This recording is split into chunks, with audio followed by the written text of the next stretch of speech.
Hello, everyone, and thank you for joining today's webinar. My name is Reese, and I'll be a moderator today. We're going to kick off the session in a couple of minutes. We're just waiting so everyone has a chance to join. In the meanwhile, though, we'd love to hear from you. So let us know where you're joining from using the chat or the comments, depending on what platform you're watching on. And yeah, tell us something that you'd like to get out of today's webinar. If you do have any questions at any point throughout the session today, then please let us know in the chat and the comments, and I will be saving them for the Q&A section as well. A few bits of housekeeping before we get started. The session is being recorded, and the recording will be emailed to everyone that has signed up for the event and registered on DataCamp. I will be putting a link to that in the chat and the comments as well. And as mentioned, we are going to have a Q&A as well. So if you have any questions at any point, then please let us know using the comments. Brilliant. I'll be back to repeat these messages for any new joiners shortly, but until then, enjoy the background music.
Hello, everyone, and thank you for joining today's webinar. My name is Reese, and I'll be your moderator today.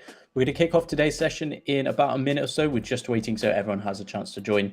In the meanwhile, though, we'd love to hear from you. So let us know where you're joining from using the comments, and yeah, tell us something that you'd like to get out of today's webinar. If you have any questions at any point throughout the session, then please let us know using the comments as well. And don't forget to get signed up for the event. So if you get registered, we will send you the recording, and we will send you all of the resources that we share during the session as well today. So I put a link to that in the chat and the comments. I'll be posting it again shortly, but if you can't find it, head over to our LinkedIn, and it's a pretty easy find. You'll see the sessions live, and you can check the comments there. Brilliant. I'll be back to repeat these messages shortly, but until then, enjoy the background music.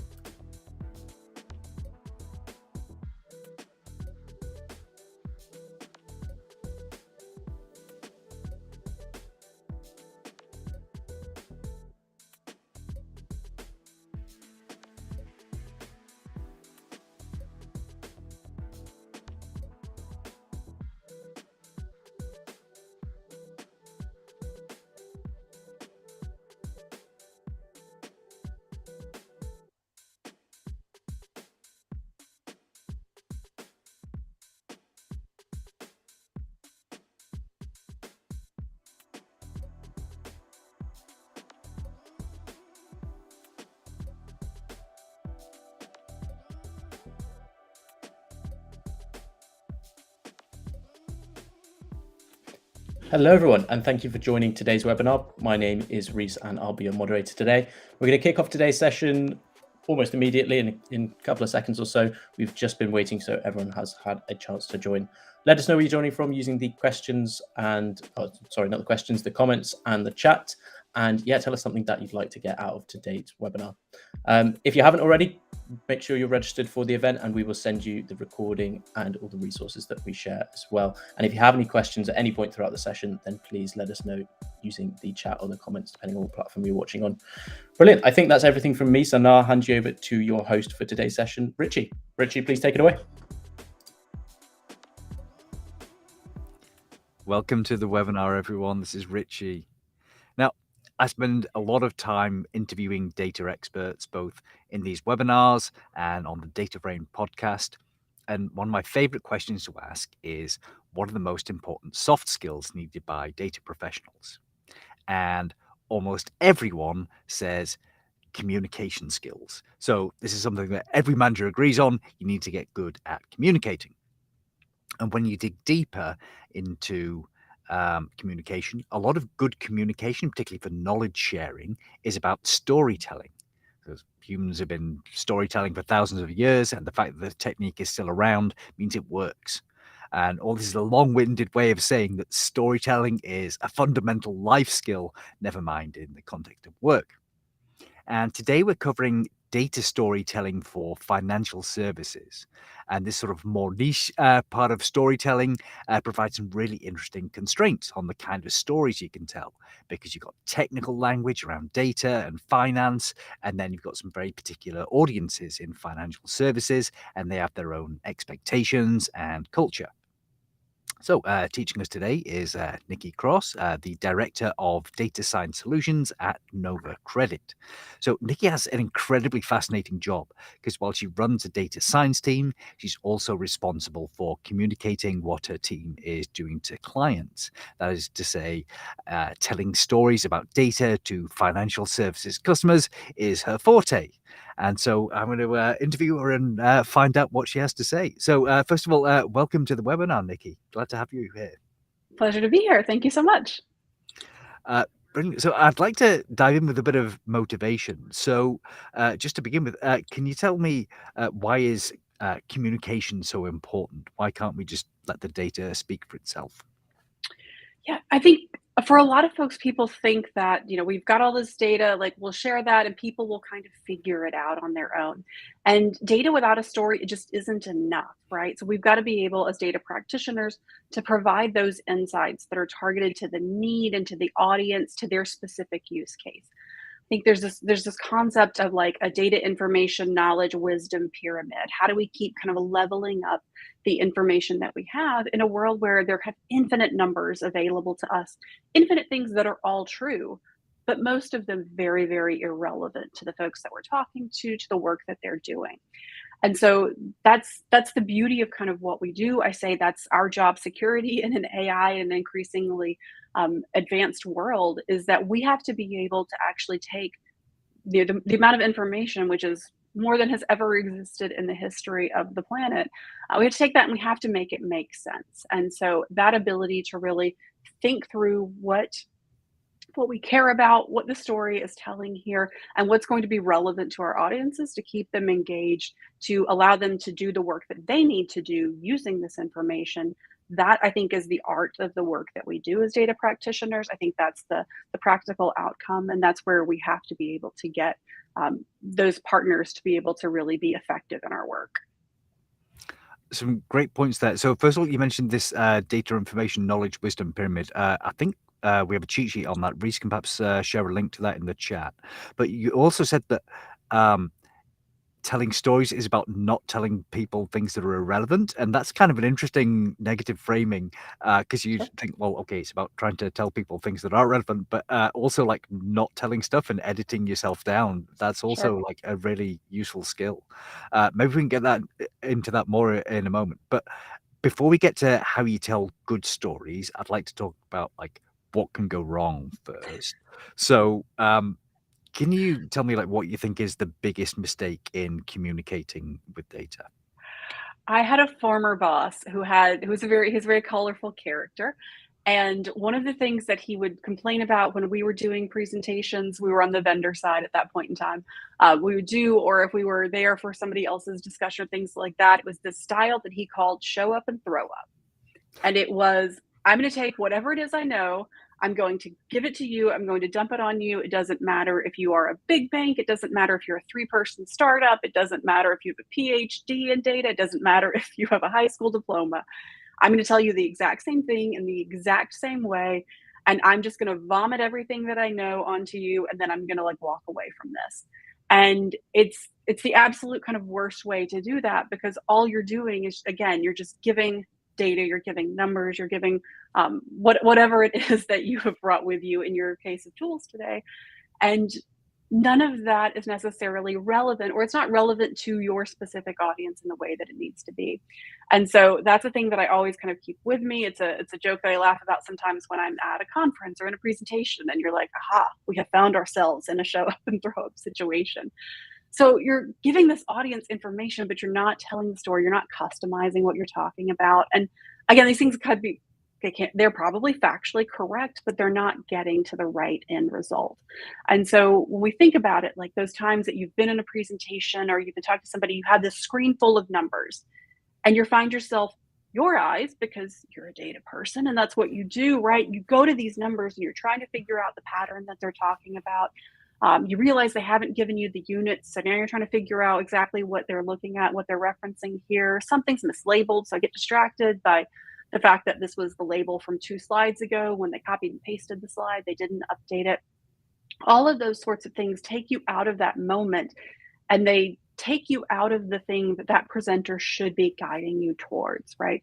And so all of your tools, your Excel, your presentations, any of those things, right, should be in support of that story that you're telling, and it should allow people to walk on that journey, not cause them to become distracted from what you're actually trying to tell them and the experience that you're having with the data yourself, right? So if I put too much up there, if I put too many things there, then those folks are going to get distracted. They're going to start trying to do that data analysis themselves rather than listening to what I, as the presenter, am saying.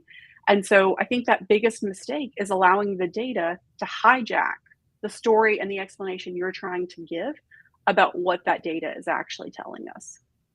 Oh man, I have to say, certainly had to sit through some like 100 slide presentations. And you're like, well, what is this? So I do like that idea of show up and throw up, even though it's a kind of a revolting phrase. I hope no one does that literally in a meeting. Not a good sign.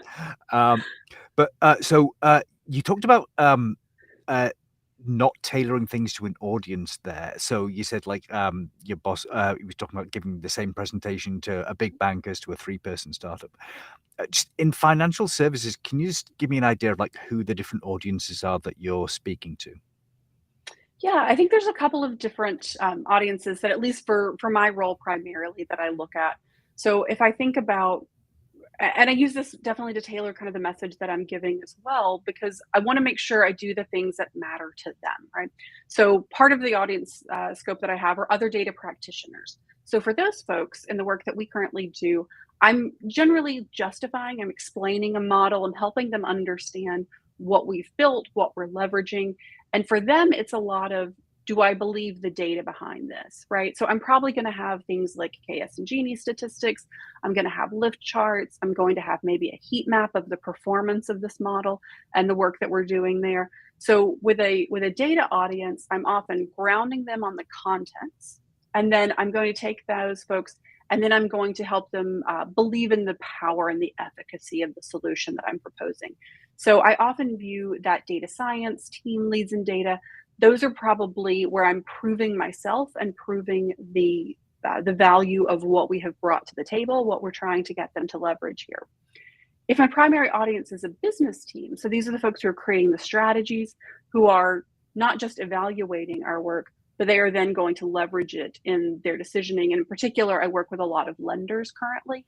And so they're going to be using our data to offer a credit card, a personal loan, one of those products that a consumer will now receive and take on. And so for that team, I'm thinking a lot about dollar signs. I'm thinking about percentages, right? Because what they are going to largely do is say, I trust the data team has evaluated that this model is going to create differentiation and that there's lift that's going to be there. I can take that for granted now because that's someone else's to figure out. Now that I'm on the business side of things, I need to be thinking about, what does that strategy look like? So that's where I might take that same heat map that I presented to the data science team, but now I'm going to create some carve outs and say, if you are to approve this segment of the population that you don't currently approve, if you were to offer an extra $1,000 of credit limit, for example, things like that, I can start to get to business outcomes for that team to say, we think we can drive X amount of revenue for you this year because you can leverage our solutions and our tools successfully in your strategies. And so those are kind of the two main groups that I work with currently, the data practitioners and then the business teams.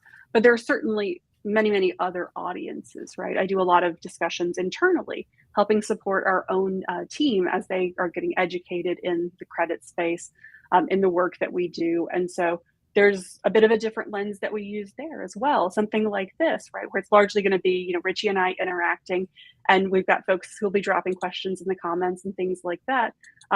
I would never, in a 5-person meeting, just speak extemporaneously for 5 minutes and kind of keep going, right? So the level of engagement that you have with the audience is something that's like incredibly important to think about how you customize your message, how you do that work, right? Because in my general presentations, I'm going to pause kind of every 30, 60 seconds, every slide or two, and give people space to react, space to think about things. Whereas in a meeting like this, we're kind of feeding in a one direction way. And so there's all sorts of different ways to think about that audience span and what they care about, how you engage with them. But it is something that you want to be very, very deliberate in how you consider and how you target the work that you're doing. That's really interesting, the idea that you have to tailor your story to the size of the audience, as well as not just like what sort of demographic you're talking to and what they care about. So there's lots of things to think about there. I'm actually a bit curious about your process for how you come up with the story, because you talked about, well, you need to have some kind of narrative around your data. So suppose you start with your results and you've got an audience that you know who you're speaking to. How do you turn that into a story? Like, what's step one there? Yeah, I think part of it is just being very deliberate about what is the answer I'm trying to get them to. And in my current role, I'd like you to use the data that we have available. And then who's the audience and kind of how do they care about that? Again, I might be proving this data. I might be convincing people of how they can best leverage that in their decisions.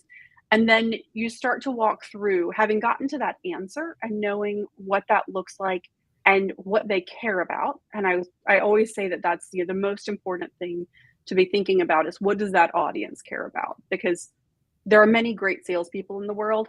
I am not one of them. I'm not going to get you to care about something that you didn't walk in with any interest in, right? So how do I phrase this so that this is the thing that's relevant for you? It's revenue, it's additional audience, things like that. You figure out what that answer is. We start from what we need them to know. And again, in my particular world as a credit reporting agency, there are things that I know everybody needs to be grounded on because their regulators will ask them about that, right? And that's a little bit of a secondary audience that's 1 degree removed from the folks I'm talking to.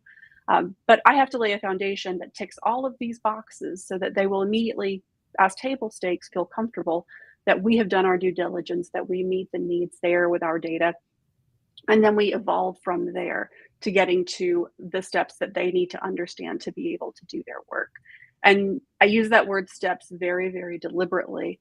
I think that in building that story, you have to take these tiny steps as you evolve where you're going and how to get them to that end answer.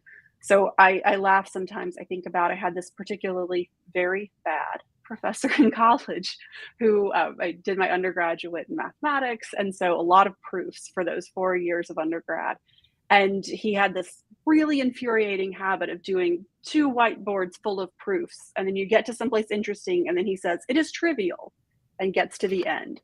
And you're like, it is not trivial. It is in no way trivial how you made this leap that for him was, a tiny gap between here and there. And for the rest of us, he might have just jumped the Grand Canyon for all we cared, right? Like that idea that you have to remember as this practitioner, you've probably been immersed in this data and in this world for sometimes days, sometimes weeks. In my case, my current role, years, right? And that idea of how you get from one point to another, you can't assume that your audience is making those same pieces of movement.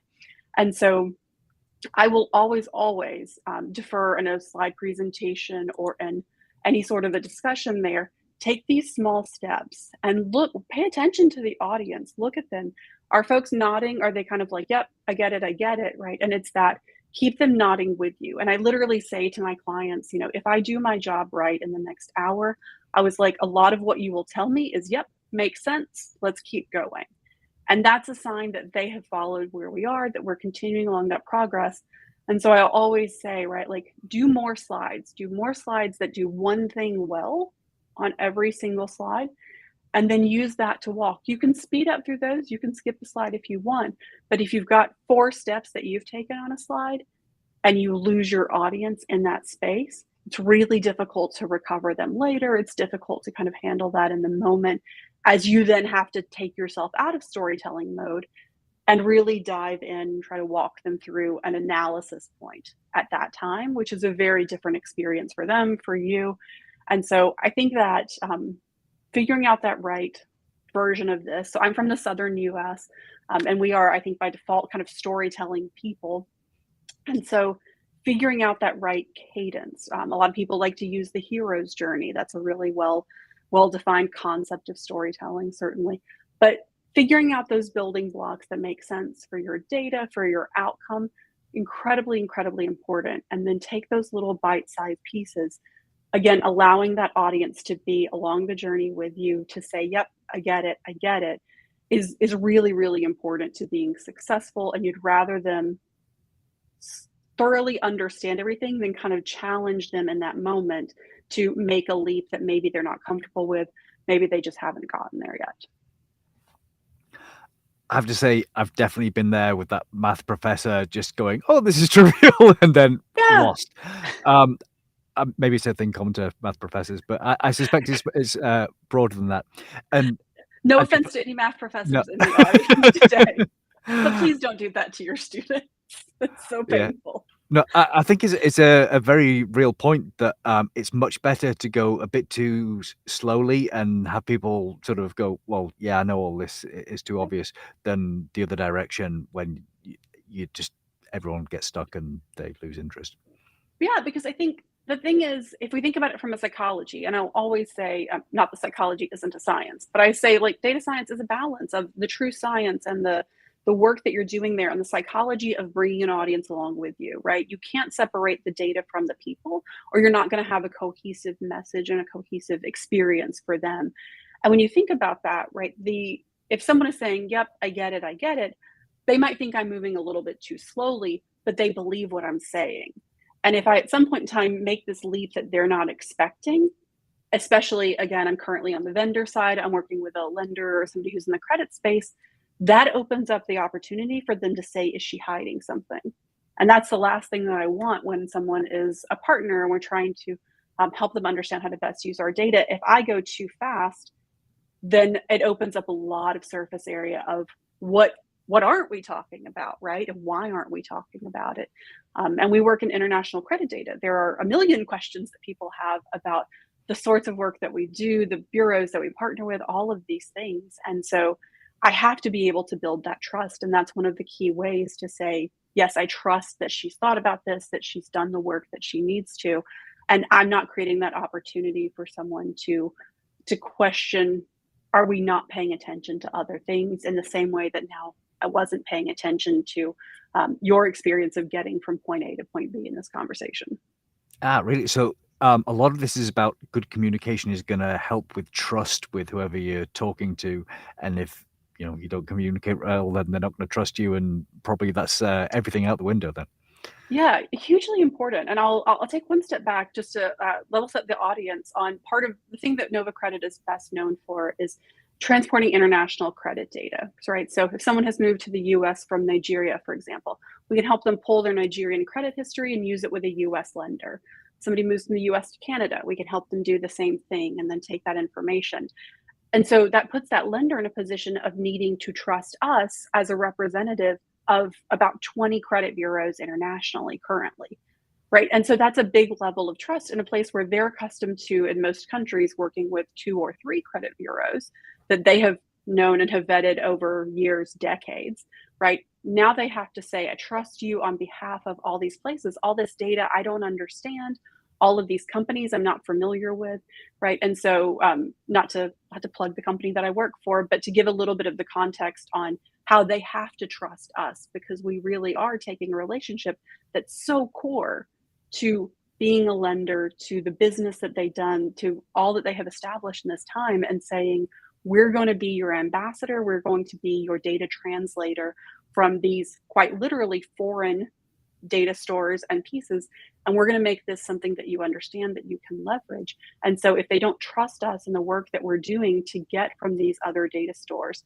then there's just no conversation to be had, no business to be done. So absolutely, that trust is incredibly important, because as a data practitioner, again, there's an infinite amount of data behind the scenes. You've got to be directing them in the ways that they need to go and the things that they need to understand. And if I don't trust that you're finding the right insights, that you're finding the right message, that you're doing all of that due diligence, then I've got to go do that myself. I can't trust that relationship. So absolutely not something that we talk about, not something that I'd really thought about necessarily in depth before we started this chat.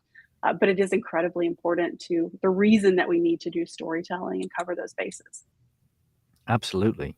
Now, earlier on, you mentioned the idea of the hero's journey. So this is like a standard movie structure where someone overcomes some obstacles, defeats the bad guys in the end, and you've got other sort of similar like stories, like in a romantic comedy. You've got two people who hate each other, eventually they fall in love. So I'm wondering, what are the sort of equivalent stories in financial services? Like, what's your hero's journey there? Um, I think for me, and again, I'll think about the very specific roles I've had. I've been on both the lender side, I've been on the data vendor side of things. And so again, every audience, every piece of work that we're doing looks a little bit different.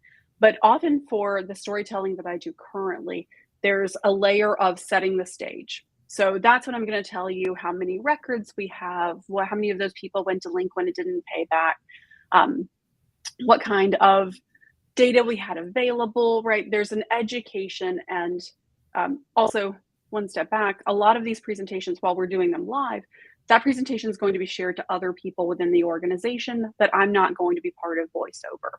So I have to be able to lay that framework in a way that works functionally for both people who are listening to me talk right now, but also people who are going to look at this with no connection to me whatsoever. And so I need to lay that foundation. I need to help people understand the very tactical levels of what we're doing. My next build from there is going to be, so what? What have I taken all these numbers on? How do I then build on that and say, this is how you can use it?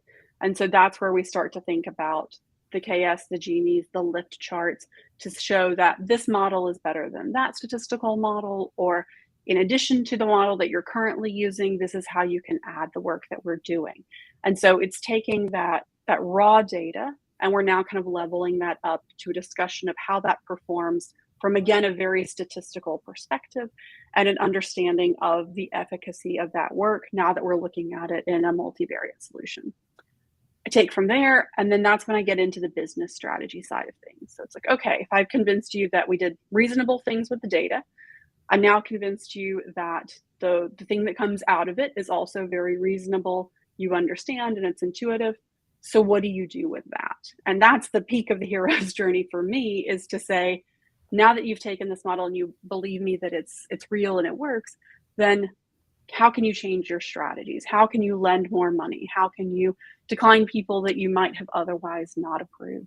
And so from that point, I'll then kind of get to that point of saying, this is the revenue impact. This is the number of accounts that you can now book. This is the thing with the dollar sign, which ultimately is going to be the entirety of that relationship. So kind of building on those layer of insights, again, it's the pyramid that we discussed earlier, right? You've got to get from that data up to the wisdom pinnacle of that pyramid. And that's really how I think and how I do most of my storytelling in those spaces, because I do need to cover that range of explaining the data at a very tactical surface level, but I have to get to, why do I care? And in our industry, right, why you care is dollars, is accounts, it's some sort of a revenue. That's really interesting because it sounds like the way you're sort of structuring your stories, then it goes from maybe the more sort of methodological side, like this is what we've done, and then that leads to this is what you can do now. These are the decisions you can make, and that sort of naturally it reminds me of when you have a scientific paper and it starts off with like okay, this is some background context, and you go through methods, results, conclusions, and that's your action. Is that always the best structure? Because I know sometimes, um, especially if you're speaking to executives, they're like, "Well, you know what? I don't care about any of the methodology. Just like, give me the high level results. Tell me what decisions I need to make." So, do you ever need to change that structure around? You do sometimes, and it was a great analogy that you said, similar to a scientific paper, because those are almost always going to start with an abstract, right? You're going to tell them up front, here's 2 paragraphs, 3 paragraphs of what I'm going to tell you in the 30 pages that now follow. So all of my presentations will also have an executive stakeholder slide, right? So the first thing I'm going to tell you is we looked at 100,000 records on your kind of portfolio, and we can generate $10 million a year in revenue for you, right? That's the thing that I'm going to lead with. And then I'm going to explain to you the story and that build up that I mentioned there. And depending upon the audience, right? Like if I'm working with a particular senior person, the data and the answer might look very, very similar, but I'm probably going to skip most of steps 1 and 2, right? Where that might be 7 or 10 slides for some of my audience, that might be 2 slides for an executive audience. And what we're going to do is, instead of the one example of how you could use this in your strategies that I might use if it's a data specific audience, I might now work through 3 or 4 different versions of that business case and those different outcomes that we're targeting. Because now, instead of looking at this overall, I'm going to really focus on what a strategy that increases your approvals might look like. I'm going to really dive into a strategy where you decline folks you're currently approving and save yourself some losses. And I'm going to work through each of those in a little more detail and ensure that we're really kind of punching into all of those places that make up the business case and all of those use cases. So in that structure, I'm almost flipping the whole thing on its head, right? Because I'm really starting and focusing on the top of that mountain, right? Like this is so what, and that business outcome. And I'm using a very, very supportive, but very thin version of the data and the efficacy build, because it's not the thing that audience is going to care most about. Okay. So we talked a bit about tailoring things for different audiences. I'm also curious as to different formats, because you mentioned presentations, but sometimes you can have a written report. Can you just talk me through like all the different kind of formats of communication that you need to understand, and maybe how you might tailor what you're doing for different formats? Yeah, I would say that for myself personally, probably 75, 80% of what I do and the way that I tend to think about things is going to be presentation style. So my role is to be the bridge between our internal data science team, who's doing a lot of the heavy lifting and the building that work, and then our client teams. So I'm a messenger as 75% of my role at this point. So a lot of what I do is in PowerPoint. It's in those sorts of presentations where, again, I have to think a little bit about what's happening live. And so in that live moment, perhaps there's an opportunity where I really just want to put a single sentence on the thing and then talk and make them listen to me as I tell that story. But that's not at all effective, because I know that presentation is also a leave behind, and that's going to need to tell the story within the organization in spaces that I'm not a part of. And so I have to view that as an artifact. And that's a really interesting distinction when you go to a conference, for example, and someone has a presentation, right? Like it might be a single chart, but it's generally designed to be a background to what they're saying. You should be focusing on that person and listening to the story that they're telling. Very different experience if you need that presentation to also be an artifact. And one of the great compliments I've gotten in my career would walk through a pretty complicated presentation with one of our lending partners. And our lead on that side was like, I don't have any follow-ups here, because I'm just going to take this, package it, and put it in an email internally. There's nothing else that I need that I think our teams are going to need to understand the work that we've done. And that's a really great compliment to have received. He was thinking about it from a next steps and kind of a very tactical lens, but it means that for the stakeholders he has, again, those kind of second degree stakeholders for me, he found that presentation to be both be informative in the moment, but also a great artifact to take along. So that's a couple of different ways to think about like a literal presentation, a PowerPoint, a Google Slides. Excel is a little bit of a different story, right? Because it is intended to be far more granular in terms of what you're doing and how you're actually doing that analysis. But I encourage everybody, even if you're passing along in Excel, you still need to do some data storytelling within that sphere. So add a README, add an overview tab to the front of that, explain what you did in words, explain what you found, what you've looked at, right? Because I think there's this tendency for folks to, someone has asked you for a particular query, you go, you run it, you see that it all kind of makes sense, and then you throw it over that fence. But how much more valuable are you to that engagement? How much more valuable are you to that organization to prove that you have kind of looked at this, you've thought about the data, and here are some things that are really important? And that's one of the key things that I think about when I'm looking to promote somebody, or I'm looking to understand how deeply do they understand the data. It's, are they pulling out the same nuggets and insights that I would? Are they finding things that I wouldn't have because they're a really deep subject matter expert, for example? And so thinking about how you do that storytelling in Excel, that's often going to look like that README or overview slide. It's going to look at like color coding certain cells where you find an anomaly, where there's something that breaks the pattern that you're looking at. There's a value that's unexpected. Highlighting those, making those really crisp so that I'm not having to go look at the max of this column and then decide if I think that's appropriate or not. As that subject matter expert, you're pulling out that wisdom for me. It's prepping some of the charts and things that, again, if what I'm looking at is a pattern here, I'm going to see that much more quickly if you've created a line chart for me and you've already embedded that in the Excel, as opposed to just taking that and saying, hey, there's some, it's mostly monotonically increasing. It's fine. So those sorts of things allow you to, even in something that isn't designed to be a storytelling tool, you're still telling that story. You're still showing your expertise in that data and using that to advance the discussion. And I think that there are opportunities in some other, those are the two primary ways I know a lot of folks work, but we also have to think about dashboards, right? Even automated reporting opens up that opportunity to think about how you're doing charts, what you're doing as alerts. Those are really tactical things that as you're entering your data practitioner career, as you're starting off, things that you might not think about as storytelling because it's alerting, it's things that people have asked you to create.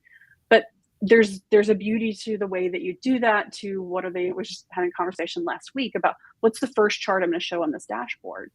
And I was like, we've got this wrong because what we're doing is showing me that everything looks okay. What I want the first chart to be is what are the things that don't look okay, right? Like I want to take for granted that everything works. What I don't want to take for granted is show me the 3 things that are red or that the team needs to be looking into, right? And so by even just rearranging where we're putting tiles in this dashboard, we are telling a story. We're starting with this thing that I want to be more important. And so understanding in any of those formats, what is my hierarchy? What is the, and I often do that thing where I say, if that person is going to, we all know everyone's multitasking. I know in my presentation that I might not be the most important thing. Everyone's distracted. Everybody has a life. If I've got one moment to grab that audience member to say, this is the most important thing, what is the thing that I want to their eyeballs to be on? I want their brain space to be on. And so those are the things that you have to figure out how to tell that story, be it in an executive summary in your presentation, be it in that README and overview in an Excel, or in the way that you structure that dashboard or that report. Always figuring out, if I've only got 10 or 15 seconds of someone's brain power, what's the one thing I need them to know? So many great points there. I have many follow-up questions from that because I want to talk about presentations and Excel and dashboards. Sure. I can't decide which one to go to. Let's go in reverse order. We'll go with dashboards first. All right. So you mentioned that in order to tell a good story, you have to think about the order of things. So and again, I guess it goes back to like what you're showing and what you're not showing on there. Mm-hmm. Are there any sort of natural dashboard structures or layouts that you think will enable you to tell good data stories, or any particular data stories? It's a great question. I think that It all depends on sort of the purpose. And again, I'll keep coming back to that idea of the audience and the use case. Depends on the purpose of the dashboards. So right now I'm working on some that are really kind of QC targeted. And so for those, when I think about storytelling, the first thing I want my story to be is there something wrong? And so everything else is going to get rearranged based on that. Is there something that we want to highlight that's working like not quite as expected? There's a shift in the data that we've seen, things like that. And so we arrange everything there to say, here are the exceptions. And then from there follow volumes, all of those sorts of things, right? The things that if everything is up and running in the way that we would hope it to, that we want to be able to take for granted over time. And so I think that in a world where it is a QC, it is a storytelling dashboard, then like that may be the way that you want to structure that. If we're looking at something that's a little bit more of run the engine, we have a daily report on how much volume we're doing or how many approvals we've had, right? Like those are the things that we're going to start with, and we're going to start with dollar signs, right? So what are the dollars that we have approved? Because ultimately that's what's driving that lending business, for example. And so it's all different versions. You know, you can justify absolutely anything as being the most important, the most relevant.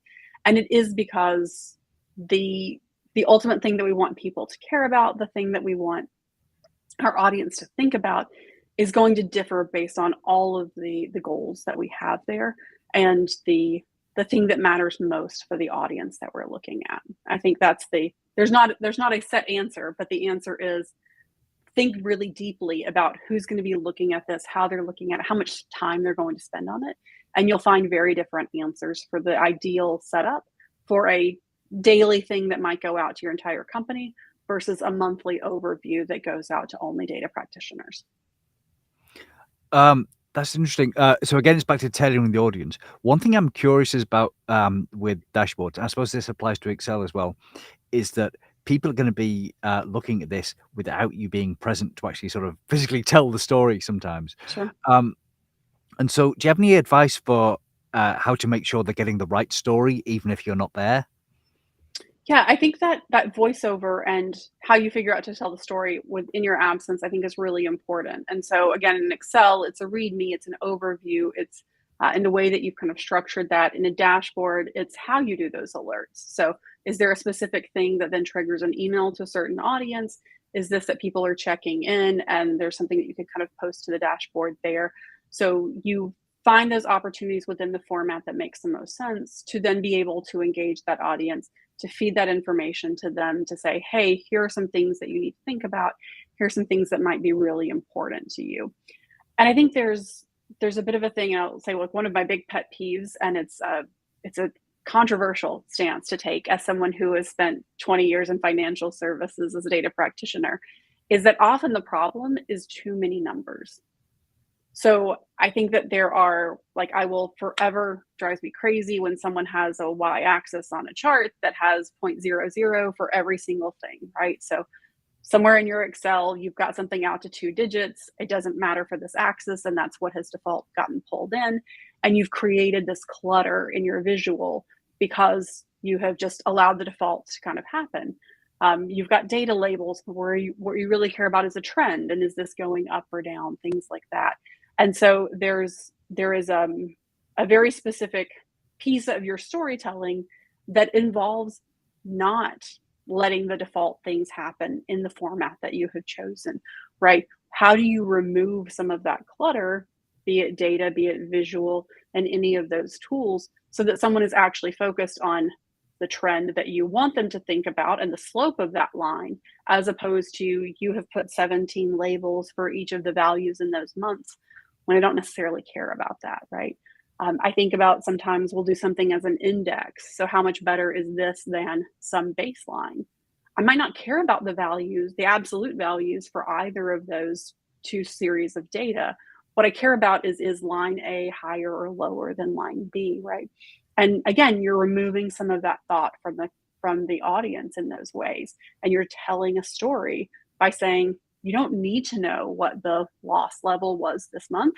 You just need to know if the test was higher or lower than that and by how much, right? And so that is part of that storytelling, by saying, we're going to index this and then use the trend relative to speaking to tell you this is what you need to care about is the comparison and not the absolute value. And so there are very, very thoughtful ways that folks can kind of go through. And I know that Data Camp has done a number of presentations there as well on how you present some of those things to be able to really start to think through, again, what is ultimately the message that I want? And the number is sometimes not it. Sometimes it is the comparison of the number. It's a relative view of that. It's change over time. And those are really important things and really nuances as someone gets further in their career and more sophisticated in their presentation and their engagement with that data to be able to take it from just a 3.4 to a 4.5 to really be thinking about what is the thing I ultimately want my end user to take away from that. I do like the point about reducing the amount of numbers in there, particularly like how many digits you have. Definitely seen some presentations where it's like, oh yeah, the answer to this is like 3.14159. Yeah, it's like, no, Right. no one cares that much. No, the answer was 3. And was it 12 last month or was it 2,700 last month? That's what we care about. Absolutely. I suppose, so related to that, do you have any tips on how to make like plots better? Like how can you tailor your plots for a particular audience or a particular context? Yeah, I think, and again, I don't want to step on any toes because there's been a lot of good work that Data Camp and others have done. So there's a lot of like great classes and presentations folks can go on specializing the visual side of that. The thing that I will always say is as I look at a plot, as I look at any piece of information, one, does every single thing I have here matter? And even something as simple as if you have, the circles or the squares at each data point versus looking at this as a line and having the eye look at it more continuously, for example. Those nuances are really, really small things that most folks aren't going to spend a lot of time thinking about. But in some, it matters a lot, right? So if we think about, kind of how you structure your labels, where you put those visually, it's all about where the eye goes. And again, we want to not just take all of the data that's available and kind of dump it into a presentation, but we want to think about one of the things that I will do is if I have maybe a couple of different ways I'm looking at data and one's 1 year and then a year later, maybe I'll make those lines the same color because they're both going to go from January to December, let's say. Make one the same color, make one of them solid, one of them dashed. So the eye immediately goes, these two things have something in common as opposed to this other thing that might also be on that same plot, for example. Really thinking through if someone doesn't understand any of the words you've put on this page and they don't understand the data that underlies it, what would their eyes naturally look at? What would they take from a plot that didn't have any axes or things like that? To kind of abstract it in that way, I think is a bit, if I'm doing a very, very intense presentation or sometimes you do want to think very deeply about a specific plot. That's a great way to take yourself out of this exact moment and kind of remove the numbers really from what you're thinking about and say, what would, if a kid was looking at this, right? Like, what would they intuitively think was related here? It looks very different, for example, if you've got bars where they're literally disconnected from each other, right? So these are things that might be categories I'm looking at versus a line where you're implying that there's a continuity of time or of relationship, right? And so if these are 7 different product lines, those should probably be bars. Those are things that aren't inherently connected to each other. They don't have an order other than maybe an alphabetical that you've given them, as opposed to a time series, which quite literally like does flow from one to another. And that line structure, that usage certainly changes that. So thinking very intentionally about where you use those data labels, how you use your axes to, again, take out all the zeros and the millions. That's fine. Like people will understand that you mean 2 million on that axis.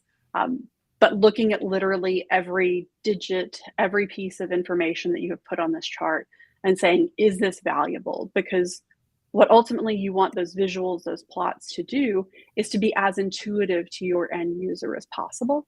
And so everything you can do to remove clutter, that you can do to help that story be as intuitive as you can, those little details, no one's going to notice each individual decision. But when you look at the before and after side by side, it's a huge, huge difference in your audience's ability to consume that quickly and accurately. That is a pretty amazing. It sort of sounds obvious, but if you just look at the plot you've drawn and see what your eyes are drawn to, that's going to give you a lot of information about whether this is a good thing or not. And now I'm wondering, like, do a lot of people just not look at the plots that they've drawn? Because sometimes you're like, "Ooh." Well, Everything you really thought again, that through. I think that, in a world that we live in, right, like Google Sheets or Excel or whatever tool you're using makes a lot of default decisions for you, right? Like after I've highlighted that data, it's going to guess what the best kind of plot and chart is for me and things like that. And so there are a lot of things where if you're working under a deadline and you're working at volume, um, is it the best use of your time to go back and remove the 2 extra zeros after the decimal place? Sometimes it isn't, right? Sometimes you're trying to keep things moving forward there. And I think that I don't want to use the word lazy because that's not it, right? People have priorities and you're working on a lot of things. Everyone's juggling a lot of things there. But it is easy sometimes to let the software be smart and make some decisions for you. And if you come in and think a little bit more deeply about some of those things, again, a little bit of the job security as a data practitioner is that we can make better decisions and we can make more targeted decisions for that software. And I think that's a little bit of where that art does lie in the work that we do. Absolutely. I can imagine that, yeah, time constraints and rushing do lead to Sure. not doing perfect work every time. All right, we've got so many amazing audience questions, but I've got one last question for you before we get to those. So, we talked about a few different tools, so particularly about the use of like PowerPoint and Excel and Mhm. the Google equivalents. But one thing we haven't mentioned at all is Jupyter notebooks. So here at DataCamp, we're big fans. We've got our own Jupyter notebook product in Workspace, and these are brilliant because they let you tell stories by mixing text with your Mhm. analysis results. So I'm wondering about are these notebooks used at all in financial services, and how might they be used? Absolutely. So, if you've got people who are active practitioners, who are data scientists, who are in that space building models, doing various analyses, um, those things are just part of kind of the work that we do every day. And I think it's so important because we've probably all been in that space where someone's asked a question about a colleague who's no longer with the organization or has been promoted into a different space and things like that. So you've got to go figure out because a client, somebody in your organization has pulled up this chart that was created 3.5 years ago and said, hey, what did we mean when we did this? I have no idea. So now you are going and you're going to start trying to piece some things together. And maybe you find maybe there's a README and an overview, which is fantastic. And it has links to things that you need to know. More often than not, there isn't. And so you've got to dig around and find those things, which often leads you to someone else's code. And I think, as we were beginning, I saw that we've got a very, very international audience. So we've probably got folks who've had international travel experience, international engagements. And you've been in that place where you find yourself not speaking the language and you're using these cues from people's visuals or signs, things like that. And that's what sometimes going through somebody else's code is, right? You find yourself digging through this code, trying to make sense of what data was pulled and how to bring this together based on something that made all the sense in the world to a very smart colleague of yours some time ago because they had been immersed in this data and this problem and things like that. And so the thing that I say, like when I've done code reviews with various teams and things like that, I almost care less about what your code does than how you've commented it and how you've used, exactly to your point, the Jupyter notebook and those parallels to tell that story. Because if you are being an effective partner to one, your future self, because it's not always just a colleague. It's sometimes when you pick this back up in 6 months and go, I don't know, I worked on this for 3 days straight. And I knew everything about the data set. I knew everything there was to know about that. And then now I don't remember anything because I've moved on 10 projects from there. So as a favor to both your future self and everybody else in your organization, right, to use that to tell that story, right? Like I should be able to look at someone's code and follow that they have done data hygiene work here and that they've done some data selection. And then from there, they've gone to a model and then they've created some performance charts afterwards without actually looking to see what modeling methodology they used, perhaps. And so being able to do that, that's an interesting thing that was in my undergrad, our first computer science class, was actually a pseudocode. It was something that didn't have a compiler. And so you couldn't become compiler dependent on does it run? You actually had to think about what was the structure, what were the pieces I was trying to do in this made up language. And so that idea of what was my thought progression of kind of how I went through this code, how did I, again, code is another way of doing data storytelling, right? And so all of those pieces, explaining the choices you made, because there's a very logical reason that you excluded these 101 records. But when a client comes back and says, why is my total count 101 lower? I need to know kind of the choices that that data practitioner and that data scientist might have made to be able to explain that as part of my story to my eagle-eyed client who notices that, we had a mismatch or they didn't have the appropriate data. And so we had to exclude them from the analysis, for example. That's something that the day you make that decision, it's a great decision. It's an appropriate one. It's a wise choice to have made. But you have to also be able to justify that. And so, and I will say, as you get kind of more senior in your career, like the beauty of how you comment, how you think through, how you structure that code really is how you teach the people who come after you, right? So as you become a senior data scientist or a manager, folks are going to look at those things and they're going to learn from you either good habits or bad habits. They're going to learn either way. What that means, how you've looked at that, the choices that you've made. And that's part of where we are, right? Like it's that, as I was saying in the beginning, right? You go from here and then it's trivial to get to there.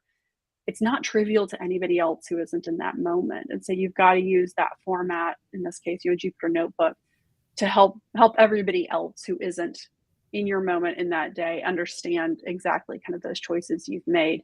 And if you do it right, like working with a good client, you're going to have them going, yep, that makes sense. And they follow you all the way through there, even without your leading them.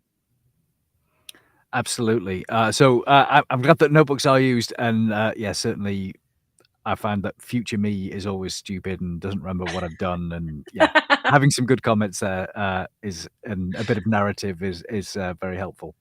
All right. Absolutely. We have many great audience questions. We'll go to those in a second. Before that, I just want to say we've got 3 more webinars this week. So tomorrow, you've got me talking about ChatGPT Enterprise. On Thursday, you've got me again doing a code along on an introduction to GPT and Whisper. So we're going to be using the OpenAI API. And then on Friday, we got Martina doing another code along, which is going to be exploratory data analysis in spreadsheets. That's a good one to get started if you've not done much data analysis before. Nice introductory session. And with that, let's go to audience questions. So first question comes from Alex. How do you tackle having 2 or more different audiences in the same presentation? That's an interesting question. So I think you've got to think about how you balance those, which is a generic thing to say and not terribly helpful. And often what I'll do is literally address each of those audiences, right? So in a world, in my world, like I know that there are going to be people who are multitasking or checking emails, things like that. I'm going to give them audio and visual cues of when they need to check back in. So there are times where I might literally say, as that build that I mentioned earlier, as I'm talking about the data, and I'm going to be like, all right, our data nerds, like we're going to be in this for a few minutes. And we talk through those kinds of things. And then with a divider slide in my presentation, I will say, and now we're going to transition into the business results. So part of that nuance, and those teams have generally worked together, they know each other, right? I'm going to give them those audio and visual cues of this is the part that probably you're not going to care about. Check your email, catch up on Slack, do what you need to do along the side. But I'm going to remind you when I need you to come back in. And this is one of those like small tricks that if you've been a consultant for a while, if I've got something where I need to re-engage somebody who I suspect is probably multitasking or doing whatever, you always start with using their name so that you have re-engaged them and then you ask them the question. So if I know Richie is working on something else and I've been deep into this, I will then like kind of make that transition of, so Richie, I really am interested in kind of your thoughts as we transition into this results section.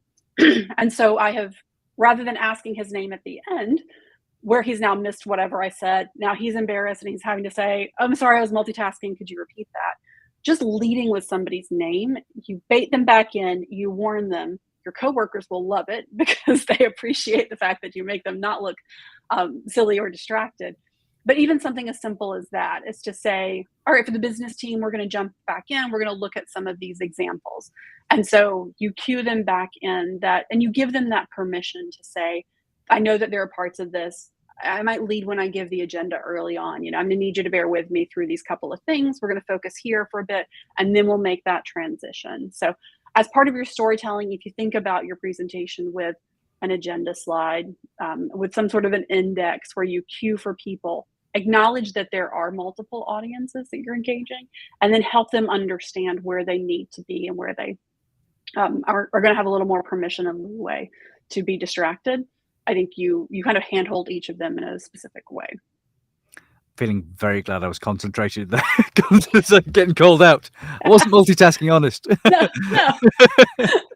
But no, I do like that tip. Use the person's name at the start of the sentence, not at the end. Just a simple change is going to make all the difference. All right. Next question comes from Ferris saying, what are the recommended methods for supporting evidence in the context of data storytelling? So I think we've all been there with something like data cleaning, where no one really cares, but you sort of feel like you ought to include it somewhere. Right. So for me, the choice that I generally will make, I believe the appendix is your best friend. So here's the thing. I might have and Capital One, we were very, very good about saying that this is the way that life should be. You might have a 10-slide presentation that's going somewhere, and it could have literally a 50-page appendix. Because what you are saying there is, if somebody asks this question, I've got it, right? I've thought about that. I've done my work. There's infinite amount of stuff that's happened behind the curtain. And I can kind of expect these are the sorts of things that people might ask. When they don't, it's there. I've got that stored. I have that information available, but I haven't built it into my story directly. And so I'm not distracting my story if they're willing to take those things for granted. So in one of the presentations that I currently give, it's interesting to see where an audience might go, but part of what I do is talk about how we differentiate risk, the comparison of two models. If an audience is fairly savvy, they might then start to say, well, what are the sizes of those swap sets? And so in the appendix, I have population size for each of these populations. Not everybody gets there. And so my story is built on the actual losses and the risk of this population and what that means in a business case. But I always have in the appendix those population sizes. So when somebody asks, well, are these two models really, quite orthogonal? Are they very well aligned and correlated? I can go to there, but I know that not everybody's going to get there. Not everyone's going to think about that in the moment. And so that's my recommendations. There's a lot of data hygiene. There's a lot of work that goes. Some audiences are going to take that for granted. Some audiences may want to dive in and pick at that. And so I think be very, very strategic and be generous with what you put into that appendix, so that you have those resources, you have your proof points, and you're prepared for that. But you don't assume that the story is going to involve a lot of that minutia. That's great advice there. I do like the use of appendices. It sort of feels like in video games where you have a main quest and then you've got side quests which are optional. Sure. Nice. Absolutely. All right. Next question comes from Abdulaziz saying, how granular should your visualizations and terminology be when speaking to an audience that may have senior level workers and entry level analysts? Yeah, it's a tricky question. And so I think you have to think about what is the purpose of each of those different audiences in that conversation, right? So there are times where I might have a quite senior audience. There are more junior folks there who are intended to be there to kind of listen, to learn, to be a part of the experience, but not necessarily, they're not my primary stakeholders. And so in that case, I'm going to talk to that more senior audience. That's the level I'm going to hold it to. And then I'm happy to address questions afterwards to help fill in some of those gaps, right? But if my primary audience, the primary outcome I'm looking for is with that more senior group, then that's where I'm going to bring it, and that's where I'm going to target all of my communications. Sometimes you may have more senior folks who are in the audience, and your focus is actually on, I need to explain all the pieces of this data hygiene, things like that. That might be a place where I employ that tool, where every few minutes I'm going to have a nugget that I think is actually more relevant to my senior audience. And so I will then say, after we've gone through all of this data hygiene, and I'll say, so the ultimate takeaway from this that I think all of us will care about, give it a little bit of a preface, kind of, remind everybody that we're going to pull them back into this, is that we took 7 steps. We removed 101 records from this because of that, and then we've moved on with the rest of the analysis, right? So why we took out those 101 records, my entry-level folks might care about. My senior stakeholders really only care. The number's 101, let's keep going. And so using those tools to pull people in and out as they may need to be, I think is really important. Okay, so we're on the hour now. There are still so many more good questions. We're going to continue on for 5 minutes. If you do need to jump, then please do catch up with the rest of the questions on the recording because, yeah, there's a lot of great stuff here. All right. And thank you to everybody if you do need to drop off. I appreciate everybody coming and listening to us for a while.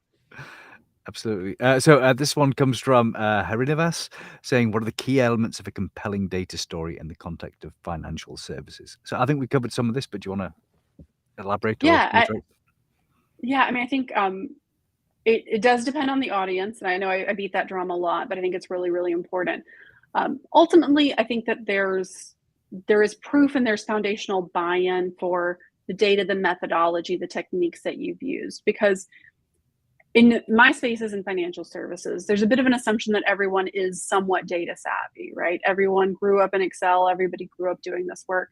And so for most of the audiences that I'm engaged with, there is a base level of the work that they've done, how they've kind of come up in the industry, those sorts of things, even the degrees that folks have in the colleges that they've gone to. And so you do kind of take that for granted a bit in thinking through how that person is going to approach it. And so in those spaces, and particularly again, since I'm on the vendor side of things, I need to prove that I've done my work. So there's a proof point kind of level to that. And then you quickly want to get into those business outcomes. And so that looks a little bit different for everybody. Loss reduction, increased number of accounts, changes in the terms that somebody was able to offer to that particular customer. But I think that's more often than not, if I can get to a dollar sign, if I can get to a revenue, that's not unique to financial services necessarily, but the ways that you kind of build that, understanding that in other industries, you might not do quite as much proofing in those ways because folks may want to just sort of take that for granted if that's not their background. You do have to think about that in a different way where you expect that everybody in that audience was a practitioner at some point in time in their career. Okay, and the next question comes from Marina saying, are there any best practices for designing dashboards that cater to both practitioners and stakeholders effectively? We did talk a little bit about dashboard design, but yeah, do you want to summarize? I think it's figuring out how you look at both the very granular and the so what of this dashboard, right? So I think, in some dashboards, you have that functionality to be able to leave comments to say, hey, I checked in on this date and everything looks good. Here's what underlies that. That ability to, and there are a bunch of different dashboard tools. I don't want to make any assumptions about what anybody's using or what capabilities it has, but thinking through the tool that you have been given by your organization and that you're empowered to use, and thinking about what are the ways that I can voice over, right? So if I think about it in a slide presentation, I've got a headline and then I've got data below that. Think about your dashboards in a very similar way. How do you create those headlines? And again, sometimes it's the organization of it. Sometimes it's literally that you can create a version of a headline. Sometimes it's that you have an automated alert that sits at the top. So think about that. Think about what's the headline? What's the first thing I want people to know? How do I add those insights? And then think about your tooling and sort of what that looks like for you, because it will vary a little bit based on what the standards are within your organization, how that's set up, what your specific tool is.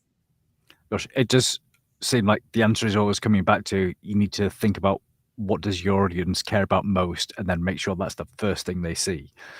Absolutely. It always does, right? Because it's got to be something that I'm personally invested in, that if I'm not giving you my brain power, then it doesn't matter, right? If I don't look at it, it doesn't matter what somebody has written or what good work has gone behind the scenes. All right. I think we'll do maybe 2 more questions. So this one comes from Aldo saying, sometimes I overcomment my code and the result's informative. It takes way more time than the coding. Any advice on finding a balance? It's a tricky one because I will almost always say, like, it's almost impossible to over comment code, and I do know that, it does take time. It is, something to be thoughtful about, but, what's the balance? I think code reviews are a great way. So I know Fiza, who's a former employee of mine, is on here as well. And one of the things that our team used to do would be side by side coding. So when you're doing those pair coding sessions, when you give that to somebody else, I think that it's really valuable to have those trusted folks within your organization to say, hey, this is not necessarily part of the code overview, whatever, help me be better, right? So who's that trusted partner, your manager, or somebody else? Like, actually have them kind of go through your code with you and say, yeah, these are the things that I think are probably a little extraneous.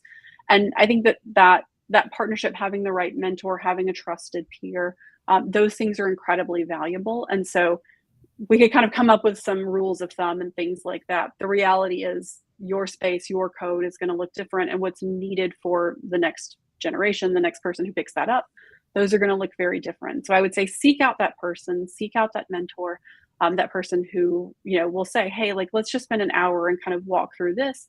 Help me understand what isn't helpful for you, what might look a little bit different, and really just do that in a live way with an actual person and focus on just that for a few moments. Excellent.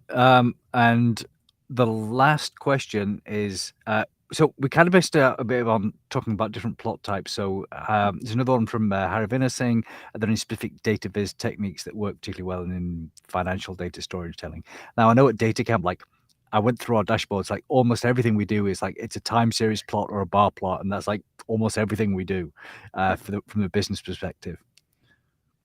I think it really depends upon what you're trying to communicate. So, like, I in particular right now, in one of the products that we offer, I use a lot of heat maps because I'm comparing two models and how they perform. And so when I'm looking at those two, what's the independent and then the joint performance of two models?